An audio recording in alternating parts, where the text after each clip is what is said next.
Everybody, what's going on? Hey, wow. Hello, yeah, that's right. All right. Woo. I just came from some breath work. Anybody ever done breath work before? Like real good, yeah, whoa. So I'm a little jittery right now in a very good way. So Ryan Kennedy, wherever you are, you're awesome, man. With that said, this is A Better Life with Brandon Turner. We're actually doing a live podcast recording right now, and we're going to talk about the real story of real estate. So we're going to talk about all the ways that it's hard, and all the ways that it sucks, and all the ways that it's difficult, but all the ways that it is amazing, and how you can use it to build financial independence and freedom and all that good stuff. So this is my good friend, David Greene. Anybody heard of him? David, first question I have for you is the same way we begin every episode of the show.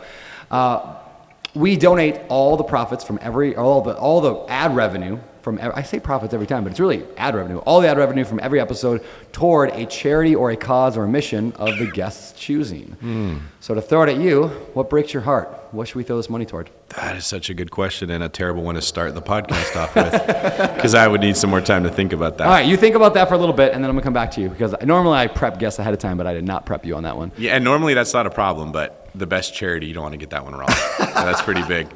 Does this remind you of the last time that we recorded in the Sea Shed?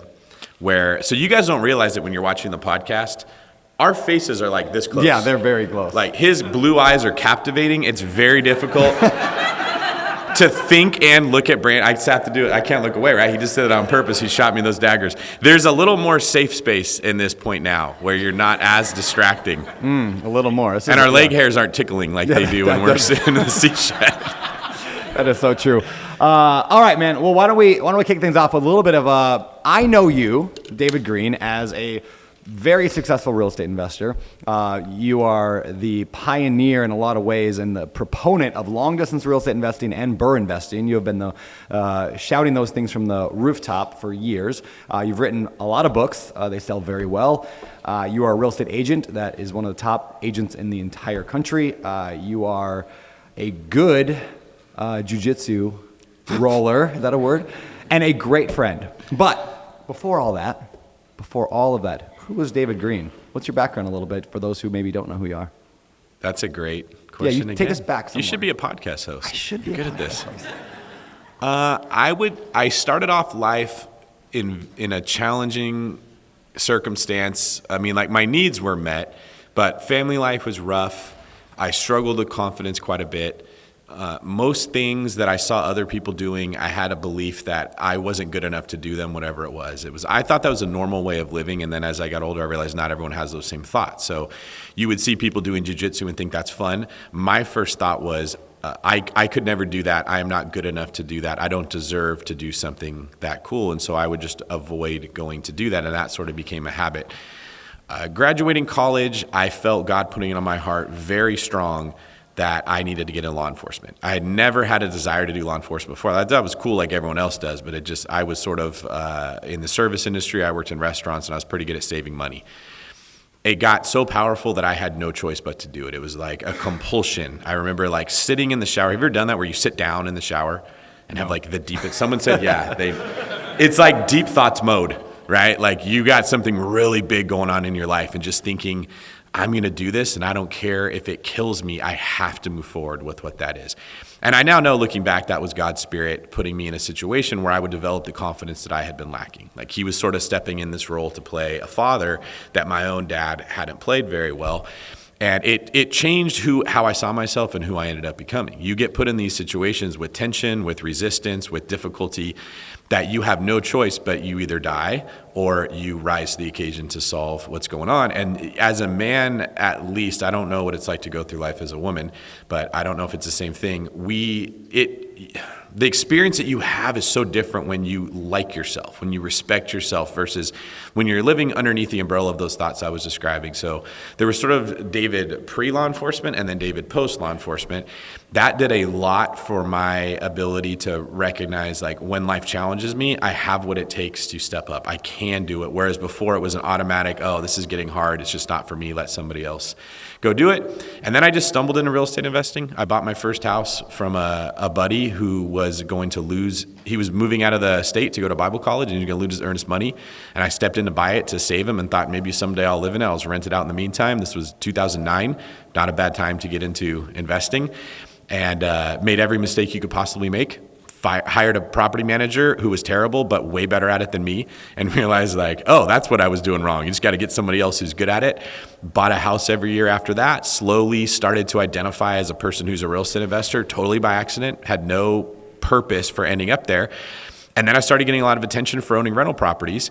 I started buying out of state. The whole thing kind of steamrolled. And then one day at a GoBundance event, Andrew Cushman and I were talking to Hal Elrod, who had just been on the Bigger Pockets podcast, which we loved. And I remember saying to Andrew, how the hell is Hal Elrod on that show and we're not? He knows nothing about real estate. And he's right there. And that led to us talking to Hal, and Hal sending an email to you and Josh and saying, hey, I think you guys should get on the show. And 4 days later, Hillary had emailed me back, and she's like, we want you on in 3 days. And I started Googling how to be good at a podcast because I had no idea how to speak or how to talk. And then I remember the very first time that you were there, you were eating a bowl of soup. And you started it by saying, I'm just eating a bowl of soup. And I was like, I know, man, it's Zoom. I can see what you're doing. And that's how our relationship started. Oh, yeah, that was magic. All right, so a couple of things I want to pull. If you're wondering, Brandon told me that was one of the best shows that we've ever done, just like he tells everybody else. I tell every guest. And I fell for it. They're always like super happy, and I'm like, that was the best show. No, I don't do that. That was a great show, except for you making fun of me for the entire episode. Does anybody remember the episode where David was on the very first time? Anybody happen to remember what he was making fun of me for? Good. Not the soup. Good guess. It was not the soup. Nobody listened to that one? Episode 169, huh? They just don't remember. It wasn't that big of a deal. That's good. All right, let's move on. We're going to... So Brandon quoted himself during the show. I did not quote myself. I simply said something. Yeah, I don't think I said someone wise once said. I think I said one of my favorite quotes is, and then I said something His that own I quote. had said. It would have been awkward to be like, you know, a wise thing that I once said was, that would have been weird. And so I thought I would like subtly say the line and make it sound like somebody else did it. And then I made it weird, 100%. David wouldn't let it go. And then a Game of Thrones episode aired with Tyrion Lannister doing the same thing. Yeah, and I think that's when our friendship took like a next level when I brought that back. And Josh Dorkin was there, who takes every chance he gets to bust Brandon's cojones. Yeah. And absolutely jumped on with me. So yeah, that was how it started. Yeah, that was wild. All right, so I will say one of your superpowers, I'm going to throw a tip to everybody out here. That's something that David is very good about doing. I don't even know if you're doing this on purpose, but he's very good, and I've since adopted this and it's been very good. How many of you have ever been on a podcast episode before of anybody's show, ever? Okay, a number of you. It's a good way, by the way, just to get out there to explain what you've done. If you've done any real estate, it's definitely worth doing it to get better at explaining how you do things, so I recommend it. But here's the magic of what David does. Every time you're on a podcast, at the end of it, you're an hour and a half in, you feel really good about that person. You feel like you're best friends. And so then, David, you always say at the very end, hey, can I grab your cell phone number? And then you send them a text with someone, hey, I'm going to shoot you a text later with XYZ. And then you send them a text later. So what you did with me at the very end, you just go, hey, can I get your cell? I want to send you something we were talking about. So I gave you my cell phone number. Because again, like we're best friends at that point, an hour and a half into a conversation. And then that was... you started just sending me like stupid stepbrother memes and like gifs and like once a month or so for the next like 6 months you just send me some stupid thing and I didn't even know who. Like I was like, I think this guy was on the podcast. I don't really remember who he was. I think it was that cop guy. And you just kept like this regular every week, 2, 3, 4 week follow up with me. And then at one point you're like, hey, you should join GoBundance. And I'd heard about that. And so I'm like, I don't know anybody there. You're like, oh, I'll be there. You know, and so we ended up hanging out at the GoBundance thing. It's just such a cool networking tip in terms of like, he wasn't asking for anything. He wasn't trying to do anything. He was just building a friendship in a very non-weird, awkward way. And I've seen you now do that like a lot since. And I've adopted that as, get people's cell phone numbers and just follow up not weirdly, just send stepbrother quotes and you'll be fine. Who doesn't? I mean, if they don't like a stepbrother meme, then it's not someone you want as your friend. It's like it's a litmus test. Did we just become best friends? Yep. Very nice. So much room for activities.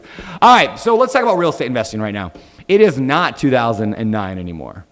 It is not 2010, 11, 12, when things were easy and anybody who bought anything, like, put a blindfold on, throw a rock, hit a great deal. Does it work anymore? Big question. It doesn't work the way it used to work. I'll say. Now, of course, there's always an exception. There will be somebody who raises their hand and says, I found a deal that works according to the 2012 rules. That always will be the case. But generally speaking, is anybody in here having a hard time finding properties that cash flow positively when you buy them? Oh, there's 4 of you. The rest of you are finding cash flow properties everywhere. This is so indicative of the fact that no one wants to admit how hard it is and how bad they feel because they can't get this done.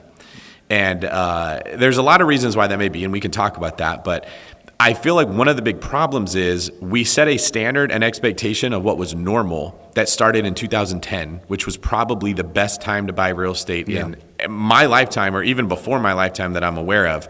And we thought that was normal. And then because we're human beings, we found negative things to look at. Oh, it's only a 25% cash on cash return, but there's no value add here. Like, real estate investing so hard, you have to deal with angry tenants. And we found the reasons to poo-poo it. And so much of the content was trying to get people to overcome their hesitancy to do a scary thing. And then real estate became expensive, at least in the markets where I was living, like the coastal markets. And then it was, how do we get you to overcome your fear of investing in another state? So that book was written. Then it became, how do we get you to overcome your fear of scaling? The BRRRR method was really, there was always an objection that we were trying to overcome with people. Yeah. And the irony is that now people would give anything to go back to 2013, right? Those problems don't seem that scary anymore. It doesn't seem that bad. Now we're in an era where owning real estate, period, is a win. It doesn't have to be a deal that cash flows right out the door. I think the solution is that we need to adjust our expectations, frankly, the same way that we needed to in 2014 if we wanted to move forward getting a deal. And there's a lot of resistance to that because the way that it's been presented the last 10 years was not, this is the best time ever, you're crazy if you don't do this. It was normal, just that's objections everyone had. But if you look at the rest of the world, they don't have cash flowing rental properties from the first year that you buy them. Yeah. So do you think, and this is maybe something that we disagree on a little bit, and maybe not, should somebody buy a property that is negative cash flow? Should somebody buy a property that is break even? Should somebody only buy a property that cash flow? When we're talking rental properties, let's avoid flipping and wholesaling and all that right now. Should you go out with the girl that says no the first time you ask her out? Took me 4 tries. Right? How long did it take Jacob in the Bible to get the wife that he wanted? 7 years, 14 years. 7 plus another 7, 14 years. Do you think he regretted it when he got her? This may not be the perfect analogy. It's a pretty good one. But the thought would be every woman in here is like, the answer is no, he did not regret that. Yes. You all need to do it. The right deal, yes, you can buy that doesn't cash flow. Also, the right circumstance in life. There may be someone who doesn't have 14 years to wait to be able to get married for someone. We've preached for so long, make sure that it cash flows, because the way that people lost properties to foreclosure before 2009 or 8 was because they did not look to see what cash flow was. They did not understand that concept. It was pure speculation. It was like a stock. You buy a brand new home, you sell it a year later and you make $100,000. Everyone's doing it. Then they lost their homes, and when we asked, like, well, how did you make sure you're going to pay the mortgage? That they looked at us like we had a hole in our head. Like, what does that mean? What is cash flow? What are you talking about? There are certain people that are in a situation in life that they cannot buy property that doesn't cash flow. If you are living paycheck to paycheck, if you don't have a lot of money set aside, if you're not doing well financially, you could invest in real estate a long time ago. It is, I don't want to say don't do it. It is much riskier. I'm advising more people to not buy real estate because of the situation that they're in life now than I ever did before. Then you have somebody else that maybe saves $20,000 a month. They have a great business that's going on. They live beneath their means. They have managed their money very well. They've earned the right to sort of delay gratification. I remember a conversation that you and I had specifically where we were first sort of toying with this idea of, is it heretical to not buy for cash flow? And we were looking at an example of like, okay, this property in Indiana cash flows $400 a month. It's worth $60,000. In 10 years, it's going to be worth $65,000. Mm-hmm. And then a property in Malibu that you could buy for $8 million on the beach, but you're going to lose $5,000 a month. You're going to lose $60,000 a year. If you go fast forward 5 years, that $8 million property is probably going to be like a $13 million property. You're talking about a $5 million gain to lose $300,000 over that same period of time. You can't lose with the Malibu property, but during that interim, you need to have a lot of capital to survive. And I sort of realize there is a pattern in general with real estate where the properties that are going to appreciate the most, that end up being the safer bet, will not have immediate gratification of cash flow that people want. And part of why that's such a hard concept for people to grab a hold of is they believe the purpose of real estate investing is to build cash flow to quit a job, to build cash flow to buy a car, to build cash flow to get a girlfriend. Cash flow becomes the magic pill for everyone that doesn't like their life. If you just had cash flow, you could change everything. And I think that has sort of been a cancerous ideology that isn't very healthy. And you notice, I'm sure, as we both are working with training and teaching a lot of investors, the ones that show up with the attitude of, yeah, I'm here because I don't like work, I don't like hard work, always struggle.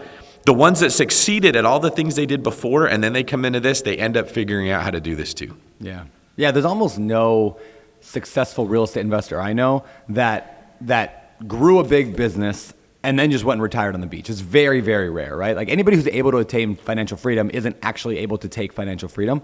And so I see that all the time with this, the lazy kind of approach to real estate investing. So just having a good idea that like this is going to be hard, I'm going to be in this forever, is maybe a good approach. But so what about the person who can't afford to lose cash flow? They can't afford to lose that cash flow. Let's say they have the right mindset. Hey, I'm in this for a long time, but I only make $65,000 a year at my job. I'm a fireman. I'm a teacher. I'm a whatever. Should they just not do real estate? We all have something that we can give up of value. The obvious thing we look to is money, because money is the easiest valuable thing to shift from one person to another. This is another topic. That's my opinion why taxes are so popular, because it's very easy for me to take money from someone else and give it to these people, right? And if you could just convince yourself that it's not fair that they have it and these people should, you can do it. There's a lot of things in life that would follow the same logic, but we don't do it because it's hard to do. Like, for instance, is it fair that some people get to be skinny and other people are fat? Wouldn't it be fair that we have to take fat from fat people and liposuction it out and stick it on the skinny people to like create equality in this entire thing? Well, we don't do that because it's very difficult to do, but that logic works the same. When you're in a position that you don't have money and you can't give up money to get into real estate, you still have comfort. You can give up comfort. You still have time. You can give up time. You can give up immediate gratification. This comes up so much with someone who's bad with their money and they don't have enough to buy real estate. I only have $4,000. What can I do with $4,000? And then I ask the question of, well, why do you only have $4,000? And the conversation slowly dies, okay? They're working a job they're very comfortable working that does not require very much of them. They are not willing to give up the comfort zone of, well, I work at an Amazon warehouse and I make $15 an hour and my rent's $2,500 a month, so I can't really save money. And I'll say, well, have you thought about asking for a promotion? I hate that place. I don't want to be like my boss. Okay, have you thought about looking for another job? Well, I got this car payment. I have all this debt. I really can't. It turns into this, there's an excuse they can't leave, right? Well, have you thought about getting rid of your apartment and moving in with someone else and paying them to rent a room from them? I really like my space. I need peace. I'm a person who really is in tune with my environment, so I can't do that. Or, they want $1,000 for a room. Well, have you thought about offering to clean their house, do their laundry, cook their food, go shopping for them, and then you can live for free? Man, I really want to live life on my terms. I'm like, but you just told me you only have $4,000. You haven't earned the right to live life on your terms, right? You can always give up comfort, and I think comfort is incredibly expensive, and everyone just got uncomfortable when I said that because all these ideas popped in our head of things that we are doing that are costing us the future that we want to have, and then it reveals a condition of your heart. That the very first blog post I ever wrote for Bigger Pockets was about the difference between wanting something and liking something. If you ask everyone in this room, do you want $1 million? Who here would say, no, I don't want that, right? But then if you said, what are you doing to get $1 million? Very few of the people in here would be taking the steps that millionaires take. So the truth is they don't want $1 million. Do you want to look like The Rock? Yes. You do, right? Would you want to actually go do Who here would actually want to go work out with The Rock and try to keep his pace and eat his diet? A few of you. Who's waking up at 4:30 and pushing themselves so they throw up in the weight room and then being told that you actually had more to give? That was kind of pathetic. We don't want to look like The Rock. If I want to look like The Rock, I promise you I'd be doing what The Rock is doing. It's a price I'm not willing to pay. Yeah. And I'm just honest with myself. What I would like to look like The Rock. Yeah. Okay? If the workout fairy came and touched me with the head, or the money fairy said, I bestow $1 million on you, I would take it. But if I wanted it, I'd be doing things, right? So the truth is, when you get into this financial independence, financial freedom, wealth building journey, it reveals the condition that your heart's already in. And that is a very unpopular way of looking at this. What is more popular is for someone to tell you it's unfair, the chips are stacked against you, other people have wealth. If you had only been born into a different situation, you could do the same thing, which is hilarious because we live in a country where it is literally easier to make money than anywhere in the world at the easiest time. There's people making 6 figures on YouTube showing people how to put on makeup. Yeah. Like, put yourself in Argentina right now or Venezuela and tell me that's hard to become a millionaire, someone like that. We come up with reasons to justify not doing what it would take to be good. Not just like with working out, you can't deny it. With money, you can make excuses for why it doesn't happen. So I'll wrap that up by saying, if you are not giving up comfort and you're not financially successful, you don't want it. You would just like it. Yeah, so it's a question of do your actions align with your vision, right? Like, you say you want this thing, and if you're not aligning there, you got a problem. It's one thing we do in the tribe. A lot of you have done it. Kind of the training we've done, which is this idea of, what's your identity for your life? Like, who do you want to be when you grow up, right? Like, this is my identity. I want to be a millionaire that's financially free. Great. Well, what does that person do? And then you define those actions, and then you track those actions, and then at the end of the week, you're like, well, I didn't do any of them. Like.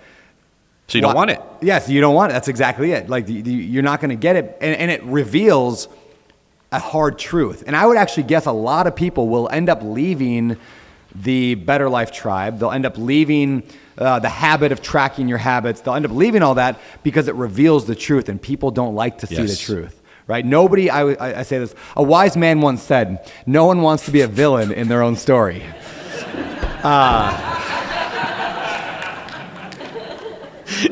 And profound. But it's true, and the guy was really smart who said that. It's like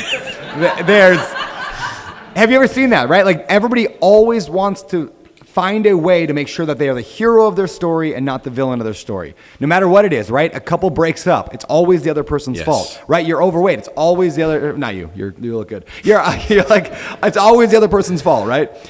We don't like to take that accountability. Which again is why having accountability and having the right kind of accountability is so important. Like, if you came to me and you're like, and you're saying, hey, oh man, I'm really struggling with this thing, I can't find this. I'm not going to be like, yeah, you're right, man, it's tough. I'm going to be like, well, why not? Like, what are you doing to do it? Like, I'm going to hold you to it just the same way that you're going to hold me. It's actually one reason that David and I have become such good friends, is because we don't let our BS grow. Like, we call each other out on it. Like, I don't think that's really the case here. What's going on? Yeah. And if you don't have that in your life, get that in your life. It's know powerful. what healthy accountability looks like. Okay, healthy accountability is not the person that walks around pointing the finger at everyone and saying, "You're making excuses. Suck it up, Buttercup." Right? No offense, Stay Alex hard. Felice. That's like, that's his favorite thing to say.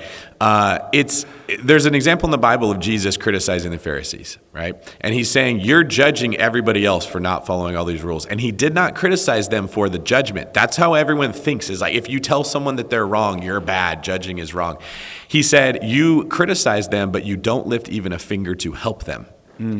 The sin in that case was that you love pointing out that other people aren't doing something they should be, or they're doing things wrong, but your heart does not want to help them overcome that burden. You are not willing to take some of their struggle and put it on your shoulders and carry it with them. It makes you feel good to point out somebody else's flaws.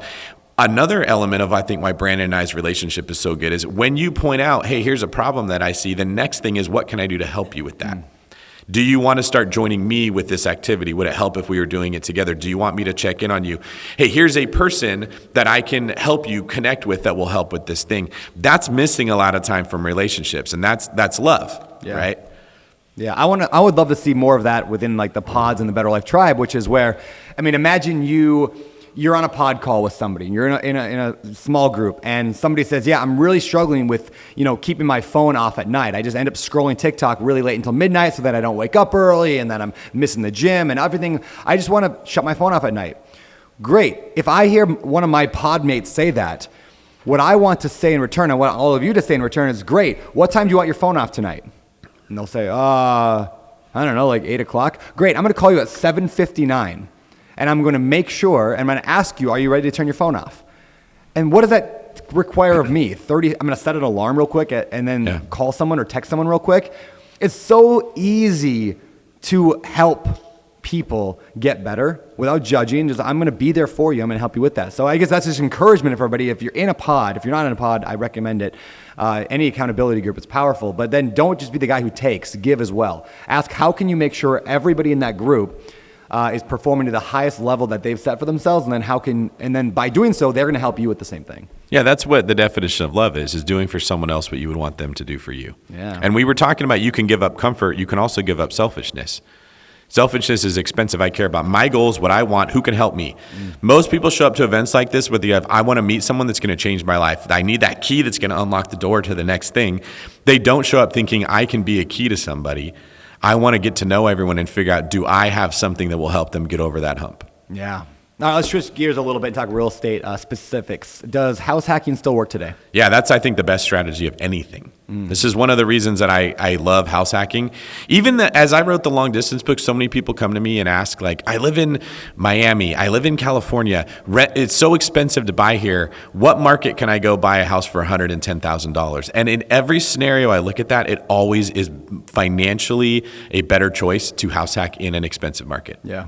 I would love to tell this quick story many of you have probably heard it, but if not, this is such a demonstration of that. So I come to Hawaii 5 years ago, and I would love to live in Hawaii. So we're looking on Oahu for 3 months, couldn't find a place.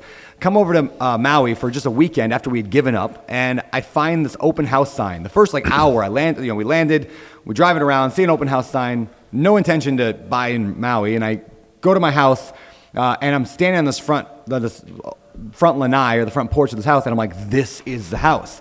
But it's $1.7 million. To give you some context, I was living in Grays Harbor County. The average purchase price for a house there was like $85,000. I lived in the most expensive house, like in Grays Harbor, and it was like $280,000. It was ridiculous. And when I bought the $280,000, I was like, I'm the biggest idiot in the world. More on that in a second. So there, because I am. So anyway, so I'm like, I want this house, $1.7 million, but there's no way I could do this. Like, that's crazy talk. So I called David that day. We're just like chatting about something else, and I'm explaining, I found this perfect house. It's amazing. He's like, well, go buy it. And I'm like, well, there's no way. And he's like, well, tell me about the house. I'm like, well, it's 3 units. And that's what I liked about it. There's an upstairs, a downstairs, and a separate house in the back. He's like, great. Well, what would your mortgage payment be on that house? And I'm like, like $6,500, $7,000 a month, and that's way too much. I don't want to spend that. He's like, well, what could you rent the back house out for? $2,000, maybe $2,500. What could you rent the bottom for if you had to? Probably $3,000, maybe a little more. He's like, okay, so you're saying you're living in Hawaii, house hacking. I was like, yeah, but my income's not guaranteed. Who knows? A lot could go wrong. He's like, okay, so you rent the top out. What could you rent that for? And I was like, I don't know, like $4,000. He's like, okay, so let me get this straight, Brandon.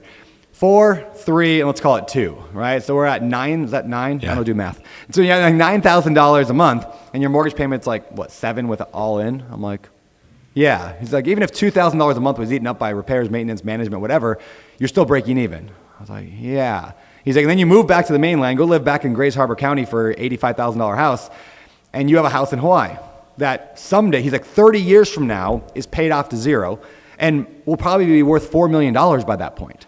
And I was like, yeah. So he's like, well, worst case scenario, you're making $4 million, and the downside is what? And that conversation changed my life in such a big way, because I was like, you're right. Real estate's awesome. And I was already in real estate, but here's what this illustrates. One, house hacking was the way, and even if I don't even rent the basement out. Like, I rent out the back unit, but the basement I keep empty. But if I had to, I could. If I had to, I can move back. But here's the biggest point I want to make on this.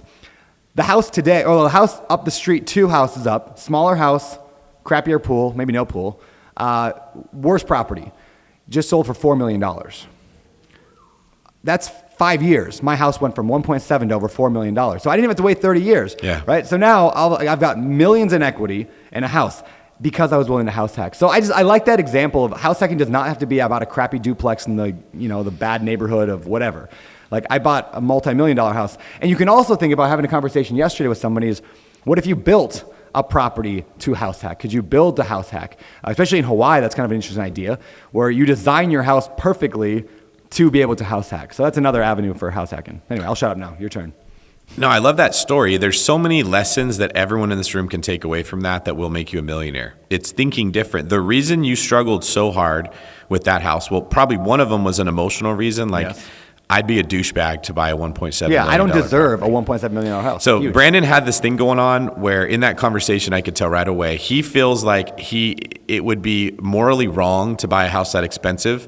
But at the same time, Heather loved it and he was torn up inside because he so badly wanted Heather to be happy. And I'm watching this like internal struggle between like making my wife happy is the most important thing in the world, but does this make me a terrible human? And could I ever tell them that I ever bought a house that's over $1 million? The other element that made this hard was it doesn't cash flow. You had been looking down the scope of this cash flow thing for so long that that's the only way to do real estate. This felt risky. The conversation we had, all it did was just zoom out. You could see, oh, that is a good point. Whereas if you weren't just cash flow binoculars, you probably would have saw that on its own.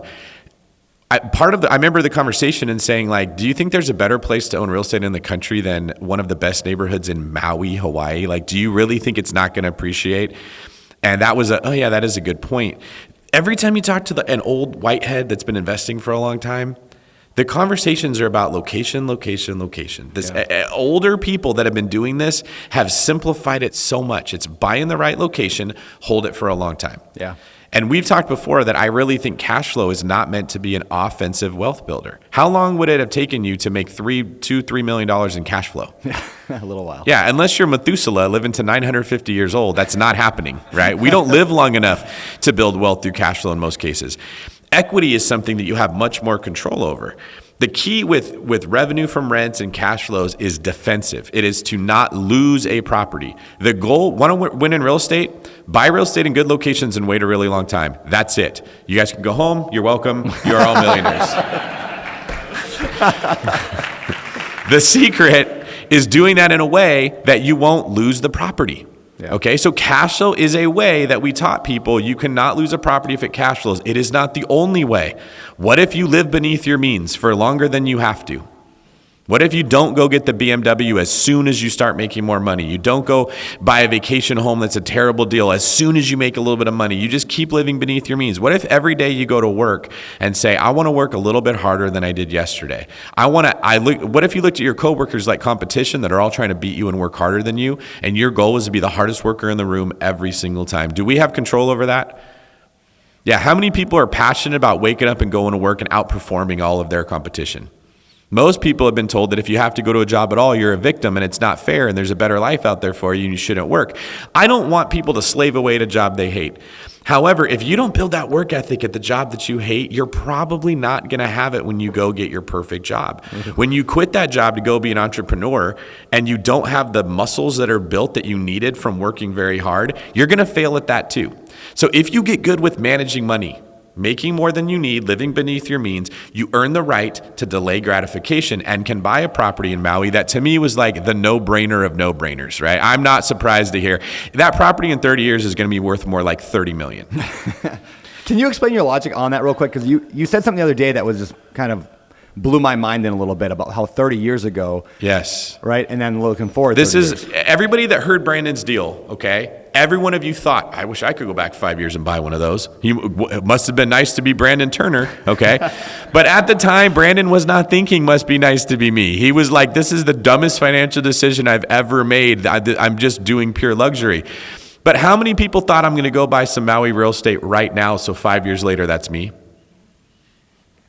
The smart ones thought that. Everybody else was like, well, the ship has sailed. It would have been nice to go back, right? Like, we've been doing this since 2009. It would have been nice to go back. Meanwhile, the government's just printing money like Lil Wayne at a strip club. It's like, and we know factually that this is going to continue, but it's scary, and so we don't move forward. The example I gave to Brandon is looking backwards can bring clarity into this. Think about what your parents paid for their house 30 years ago.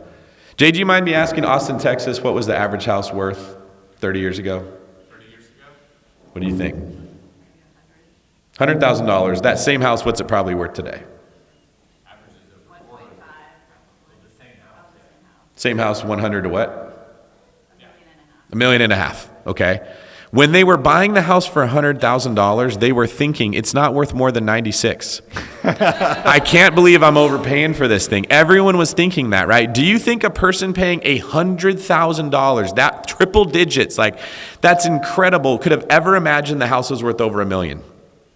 That would have been like flying cars in space level thought. And then who's now looking at a house 1.5 are like, yeah, that's expensive. I shouldn't be worth more than 1.35, but tough market. 30 years from now, with as much money as our country's printing, 100 to 1.5 should now be 15 million. And it's going to be more than that.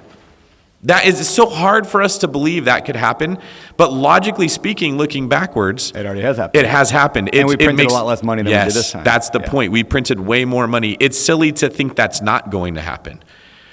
And at the same time, I don't want to go too far off this road, but if you don't invest your money, it's being significantly reduced in value because we printed so much. The stakes are much higher to put your money in real estate in markets that it's going to grow.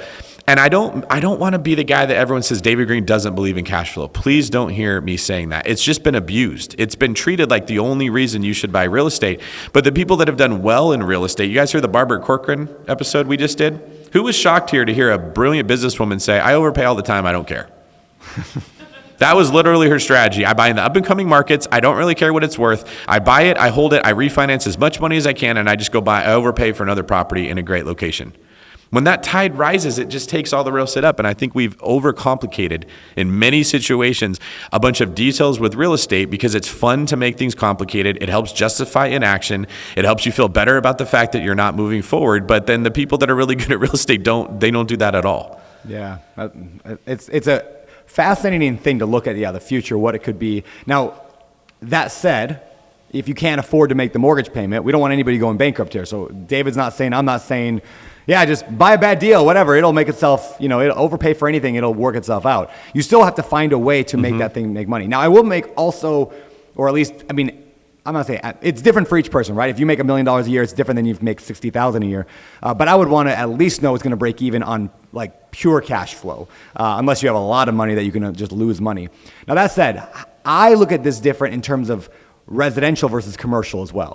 Because as you've said before, residential real estate was not designed for cash flow. It wasn't designed as an investment. I had no idea you listened to me this much. I feel really good right now. I have said that before. Yeah, because I just rip it off and then I say it was me. So residential real estate was not designed to be an income investment. Producing, yes. But commercial real estate, an apartment complex, was built to produce a return for an investor. Yes. So now it doesn't always. Just because it's commercial real estate does not mean that it's making you a return. But that's the point of commercial real estate. Right. So, and we're also like commercial real estate investors who are experienced are also way better at actually predicting returns than the person who's buying a house because they don't know what they're doing and they don't have the experience. So if you really want the cash flow, my encouragement is, okay, great.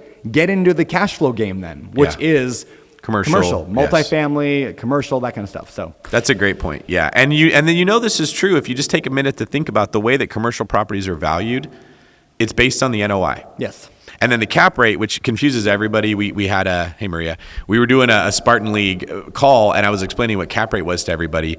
And the easiest way to look at that complicated concept is it's a measurement of the demand for that asset class in an area. The lower the cap rate is, the more people want to own that. And those are the two levers that move commercial real estate is what's your net operating income, the profitability of the property, and what is the demand for properties in that area, the cap rate. And if you understand those, you can find income producing properties. But the appraisal is based off of how much money it makes. You know what we base the appraisals of residential real estate? What the morons next door paid for their house who know nothing about real estate. Yep. It's the silliest way of, it's not based on what it would cost to build another house. It's not based on like what the materials are worth today. It's not based on an algorithm of supply and demand and wages in the area. It's literally, well, Tom and Mary paid $400,000 for theirs and I don't want to pay more than that. Yep. Or I feel okay paying this because that's what they paid for theirs. It's silly how we use the comparable approach with residential real estate, but that's because that was not built to make money. Yeah. The people that are buying it don't understand finances. It was literally built to make you feel better emotionally about spending money on a house because someone else had already spent the same thing. Which is funny that we're like that, right? Like when you think about what you're paying for a car, it's, well, how much does other people pay for that car? Yeah. This is, the other reason why why in the multifamily space, the commercial space, the self-storage space, why I'm excited about all those right now. And I'm not super worried. Yeah, is a recession coming? How many of you guys think a recession, something bad is coming up ahead? Not a lot of you. Wow, okay. So let me think something bad might happen. It might. I definitely think we might see something bad, all right? 30 years from now, is real estate worth more or less in Austin than it is today? Probably more. Significantly more. Why? Because everybody's still moving to Austin. Even if it will slow down. It has slowed down. I'm still buying in Austin. I'm still buying in Houston. I'm still buying in Dallas. I'm still buying in Atlanta. I'm still buying in Florida. We're buying in all those markets because 30 years from now, it's still fine. So even if we do see a dip, as long as I can hold through it, because cash flow is a defensive metric, and then rents go up, because remember, when all the government's printing all that money and all the inflation happens, and the cost of a house was $100 and now it's $1 million, like we talked about, rent was $10, and now it's $100. So rents are also going up, right? And this is common sense, but I think we all need a reminder that rent today at $1,000 in Austin will be $10,000 a month in Austin 30 years from now. Maybe $20,000 a month, maybe $30,000 a month. But you know what didn't change? The mortgage payment. Yeah. And this is why I think the biggest lesson that we have learned at Open Door Capital and completely adjusted, and a lot of others have, is how important the debt is. And so we have adjusted our whole entire philosophy around debt and how we're getting mortgages to be much more conservative. Like I'd rather pay a higher interest rate but have a longer term loan all day long. Because if you can wait it out, then where are you going to lose? Yeah. You mentioned the rents that you could have got on your Ohana unit in Maui, $2,000, right? Yeah. What do you think they are today, 5 years later? At least 3. Okay. So I'm getting 3 from Ryan. Yeah. Ryan, and if Brandon's getting 3, he could be getting 4.5. And Ryan knows that. That's a 50% increase in rent in 5 years, right? 50% so increase. So 50% over every unit would go from $9,000 to $13,500. Yeah, on every single unit. And it was like, well, I might be breaking even. Turns into $4,500 a month of cash flow plus a couple million in equity because you bought in the right location. I don't know why with real estate we look at appreciation through equity as speculation and not guaranteed. But we don't look at the fact that as things inflate in price, rent is one of those things. Yeah. And the better area that you buy into, the more you're going to see that increase. It's relatively safe to assume rents will not go up every year, but over a 30-year period of time, people are going to be paying $75,000 a month of rent. And we are not going to think that's weird. They're going to want, we're just going to, that's what happens with money. And we see that if we look back 100 years, but looking in the future, that feels scary. Of course, it's scary, but it's logical. Yeah. That's why holding real estate for a long period of time makes so many people wealthy. Yeah. All right, BRRRR strategy. We got 5 minutes left. BRRRR strategy. Does it work today? How does it work today? I think BRRRR is one of the only things that works in today's market. It's very difficult. The people that criticize BRRRR are usually criticizing the fact it doesn't cash flow at the end. You're not criticizing BRRRR. You're criticizing buy and hold real estate, period. A lot of stuff is not cash flowing like it was. The metric that I use when I'm looking at how to make money in real estate is there's 10 different ways that you actually make money in real estate. One of them is buying equity. That's buying a property below market value. One of them is forcing equity. That's adding value to the property. One of them is market appreciation equity. That's buying in a market that is more likely than the surrounding markets to go up in value. One of them is natural equity. That's buying property and the value going up because the country printed a bunch of money, right? If you get the right timing in the economic cycle, you buy in the right location, you buy below market value, and you force value. Maybe pull your. Is it not this one? Are these just props? No, these are for the actual podcast. Maybe pull it on stage. Maybe it needs more direct sign, direct line of sight. We'll try that. How's this? You guys hear me okay? I think so. Okay. If you make money in those 4 ways with the BRRRR deal, you've already done really well. Now, is it going to cash flow at the end? Hopefully it comes close. But if you bought a property in Austin right now that lost you $300 a month in one of the best neighborhoods that you can find, and rents are going up by $100 a month in general in Austin, Texas, did you buy that property to own it for 1 year? I lost you on that one. Sorry about that. He was thinking about my microphone. Who buys real estate and they plan to own it for 1 year and then just let it go? Does anyone do that? How long do we intend to hold real estate for? Forever, right? So let's take forever and say that's a 40-year period of time. Are we analyzing for 40 years of rent, or do we analyze for the rent in the first year you buy it? And if it doesn't work, we throw it on the heap and we look for the next property. Does that make any sense to analyze for year 1 cash flow when you intend to hold a property for 40 years? But when you do that, what happens is it sucks you into the D-class neighborhoods where you really should never be investing at all because the year one rents look really good. You get pulled into this spreadsheet magic is what I call it, that it looks like it's going to perform. And then those properties trade hands every 2 years because nobody ever makes it work in there. What if you just took a 40-year approach at looking at what our cash flow is going to be? Can I survive losing $300 a month, then $200 a month, then $100 a month, and then breaking even? And in year 5, I'm profitable, but my property has appreciated by a significant amount because supply is constricted in Austin, demand continues to increase, wages continue to go up, jobs continue to move there. You then look like a genius in year 10, where the people who told you that you were a fool for buying it. Again, I'm not saying be reckless with cash flow, but if you BRRRR properties in markets like that and you live financially responsibly so that you can bear that little like immediate gratification being delayed, you're gonna become very, very wealthy. It just isn't the way that this has been taught for so long. It feels like, do you feel dirty hearing this? Like we're doing something terrible telling people this message? Well, I just look at it from a slightly different approach, and I'm not saying you're wrong in any way here. I'm always pushing people to ask the question, how do I get it to at least break even or cash flow? How do What's I get the benefit of breaking even? What? What's the benefit of breaking even? Break even on pure cash flow, meaning if I lost my job, had zero income, at least the thing can stand on its own. Okay, That's so what I if it was losing $100 a month?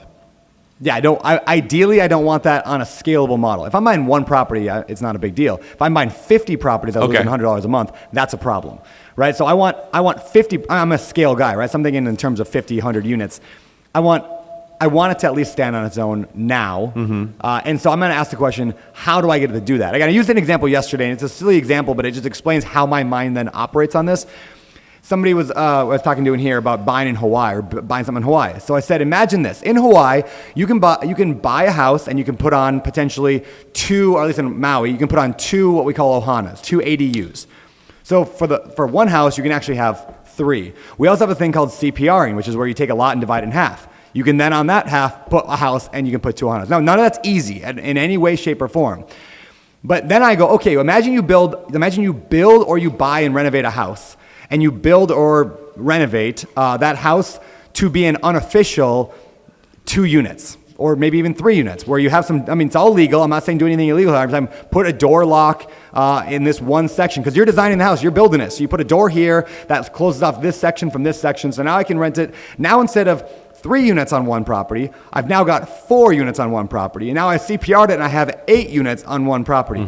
And I live in the 1 bedroom in one of these units, and I have 7 other units here in Hawaii. Would that likely cash flow? Yes. There is a way to make that work, even on a new construction, new build, because I started with the idea saying, how do I get this to make money? Now, I'm not saying it's again, not easy. They don't like to give CPRs. It takes a long time. The permits are annoying. There's a lot of things here. But just starting with the idea, asking the question, how do I, instead of can I find cash flow? No. How do you find cash flow? That's a great question. So I guess on the small scale, I would love to encourage people that way, but thoughts? So if you're saying you want it to break even, that puts pressure on you to do what you're describing. Yeah. To be less comfortable, to do more work, to figure out how to maximize the highest and best use of that property. And that means you might have to manage the property yourself potentially on an Airbnb.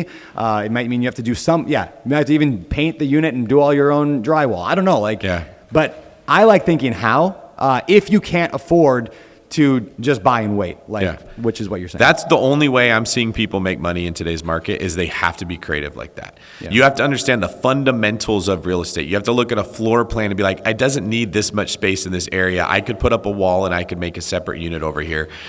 We do that on the David Greene team. I'm doing this for people that I'm giving advice. You won't go find something that's just turnkey, pretty right out of the box that you can say it's going to cash flow. And what people who don't understand this do is they just analyze 900 deals and hope that they find gold, like the gold miners, shaking their pan in the river. Nope, there was no gold nugget in that one. Let me just go do it again. It's an inefficient way of your time. You're better off to look exactly like what Brandon said and try to find those properties. For the person who are saying if it doesn't cash flow, don't buy it at all. My thought would be, if you're spending $3,000 a month, $2,500 a month on rent, you're already losing money. If you buy a property that you lose $1,000 a month, but it's saving you $2,000 a month in rent, it's like cash flowing $1,000 a month. To go back to house hacking, this is why it is so powerful to house hack. Because if you're spending money on your rent, you are throwing away money already. And often, like what you dub the sneaky rental tactic, when you do exactly what you said, you buy the property, you turn it into more units, you live in one of them, you sacrifice your comfort, you get it in good real estate. Well, then when you move out, it often does cash flow, the unit you were living in. And then you go put 5% down on your next primary residence property. And you can do this every year for 5% down forever.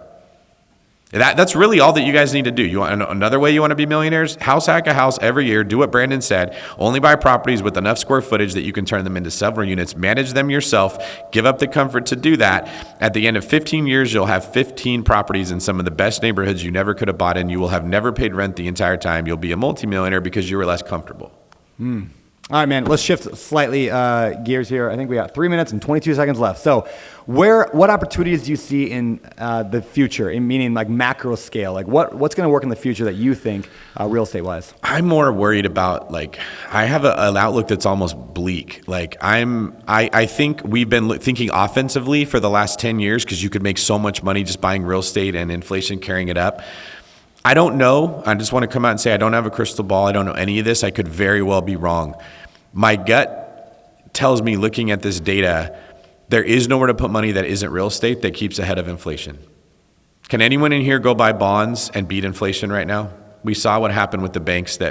Isn't that crazy that banks went out of business because they bought too many bonds? Mm-hmm. It's like your kid got sick because they ate too much broccoli. The safest move you could possibly make ended up being risky because we raised interest rates so much to try to fight inflation. Can you go buy mutual funds and beat inflation? And I don't mean the CPI. I mean, like, we printed 80% of our money supply over a 2.5 year period from 2020 to 2022. It's all of the investment options for the most part, except for a handful of stocks, if you're maybe really good or you get lucky, are gone other than real estate. Real estate's the only place to put your money. And then when you work in the tax advantages, the equity growth, the way that you can add value, you can force it. If you're good at investing in real estate, that's the only place to put money, period, that can beat inflation. So there's so many people that are competing with us for these assets. And if we walk in with this attitude, like, I need a 10% cash on cash return from year one or I'm not going to buy it, that's fine. Blackstone will buy it and they're happy to break even. We were making fun of them 10 years ago buying houses at auctions and overpaying. Uh-huh. How many people didn't want to buy a house in 2014 because it was appraised at 400 and you had it under contract at 410 and you walked away and said, I'm not dumb, I'm not going to overpay. A lot. You just walked away from hundreds of thousands of dollars over your ego, oftentimes, right? So I'm more worried about, if you don't get real estate now, you may never get it. There may come a point where only wealthy people own real estate, and we get to a situation where what you own is what you're going to have, and the work you did in the past is what you have going forward, and there's not opportunities everywhere like there are now. I recognize that's bleak. I hope that's not the case. I'm not advocating for that. It looks to me like we've made so much money. The money needs a home. Is it hard raising money in the last 10 years? It hasn't been. No, it's been the easiest thing ever because there's so much of it that it has to find a place to go. Real estate and tech companies were the place it was all going. Angel investors have sort of stopped moving in the tech space as much as they were, and guess where that money goes? It goes into real estate.